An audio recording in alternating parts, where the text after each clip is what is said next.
ప్రతిజ్ఞలు చేయడం చాలామందికి అలవాటు. అవి నెరవేర్చుకొని పలువురితో అవుననిపించుకునేది మట్టుకు కొద్దిమందే. భారతంలో భీష్ముల వారు భీషణమైన ప్రతిజ్ఞ కావిస్తారు. ఆజన్మాంతం బ్రహ్మచారిగానే ఉండిపోతానని తండ్రి శంతనుల వారికి సత్యవతితో వివాహం జరిపించడం కోసం. అర్జునుడు సూర్యాస్తమయంలోగా జయద్రథుణ్ణి సంహరిస్తానో లేకపోతే అగ్నిప్రవేశం చేస్తాను అంటాడు. శ్రీకృష్ణుడు చక్రమడ్డు వేశాడు అనుకోండి. అలాగే కౌరవులపై భీముడి ప్రతిజ్ఞలు అతి భీకరాలు. నీవాణ్ణి అంటే దరిచేరిన సర్వప్రాణులను కాపాడతానంటాడు శ్రీరామచంద్రమూర్తి. ఇది ప్రతిజ్ఞే. దీనికోసం ఆయన ఎప్పుడు కాచు కూచుంటాడు. యుద్ధంలో ఆయుధం పట్టను అన్నది శ్రీకృష్ణుల వారి ప్రతిజ్ఞ. ఆయనతో ఎట్లాగైనా ఆయుధం పట్టిస్తానన్నది భీష్ముల వారి ప్రతిజ్ఞ. సత్యం విధాతుం నిజభృత్య భాషితం అన్నట్లుగా రథచక్రం పట్టుకు ఏనుగు మీదకి సింహం దూకినట్టు భీష్ముల మీదకి లంఘిస్తాడు కృష్ణ పరమాత్మ. తన ప్రతిజ్ఞ వమ్మైనా పర్వాలేదు, తన భక్తుడైన భీష్ముని మాట పొల్లుపోకూడదు అన్నది శ్రీకృష్ణ పరమాత్మ అంతరంగం.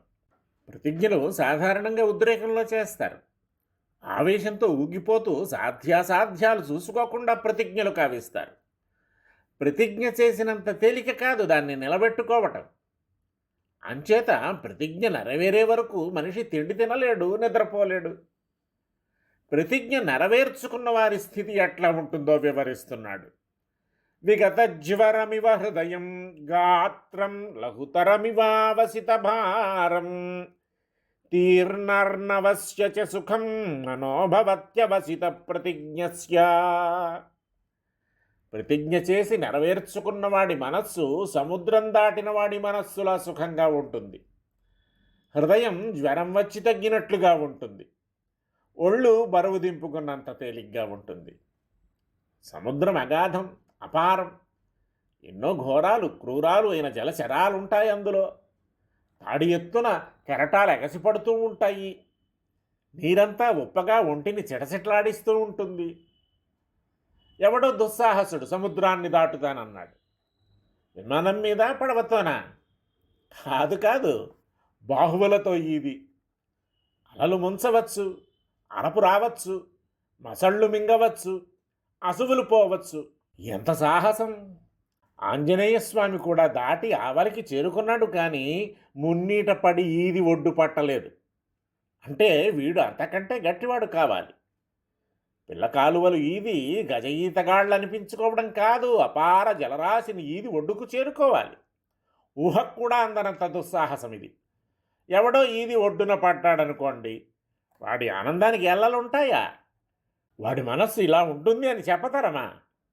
అదిగో వాడి మనస్సులాగే ఉంటుంది సుమా ప్రతిజ్ఞ నెరవేర్చుకున్న వాడి మనసును. జ్వరంతో తీసుకుంటున్న వాడి హృదయం జ్వరం తగ్గిపోతే ఎంత హాయిగా ఉంటుందో, ప్రతిజ్ఞ నెరవేర్చుకున్న వాడి హృదయం అంత హాయిగా ఉంటుంది. ఎన్నాళ్లుగానో బరువు మోస్తూ కుంగిపోతున్న వాడి ఒడలు ఆ బరువు దింపేయగానే ఎంత తేలికగా ఉంటుందో, ప్రతిజ్ఞ నెరవేర్చుకున్న వాడి మేను కూడా అంత తేలికైపోతుంది. ప్రతిజ్ఞ చేసి అది నెరవేర్చుకోవాలి ఎట్లా అయినా అనేవారి విషయం ఇది. వీడ రాజకీయ నాయకుల వంటి వారి ప్రతిజ్ఞలను మనం పరిగణించాల్సిన పని లేదు. ఒక ఆయన పెద్ద అవినీతి కుంభకోణంలో ఇరుక్కుంటాడు.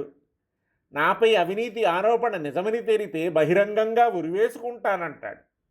అమ్మో, ఎంత భీషణ ప్రతిజ్ఞ! ఎలా నెరవేర్చుకుంటాడో పాపం అనుకుంటాం మనం. ఆయనకు చీమ కొట్టదు. ఆరోపణలు నిజమని తేలినాయనుకోండి, ఇదిగో ఇది ప్రత్యర్థుల కుట్ర, తాను నమ్మను అంటాడు. కాదు కూడదని జనంలోంచి తెగువరి ఎవడో లేచి నువ్వు ఉరివేసుకుంటానన్నావు, కోర్టు నిన్ను తప్పు పట్టింది, ఉరేసుకోవాల్సిందే అన్నాడనుకోండి, అప్పుడే ఏమైంది? పైకోర్టు లేదు, అక్కడ నేను నిర్దోషిగా నిరూపింపబడతానన్న నమ్మకం నాకుంది అంటాడు. తీర్పునిచ్చింది పైకోర్టే. వాడి ఉద్దేశ్యం భగవంతుడి కోర్టు అని. ఆ తీర్పు ఎప్పుడొస్తుంది, ఎలా వస్తుంది? వీడు ఉరి ఎప్పుడు వేసుకుంటాడు?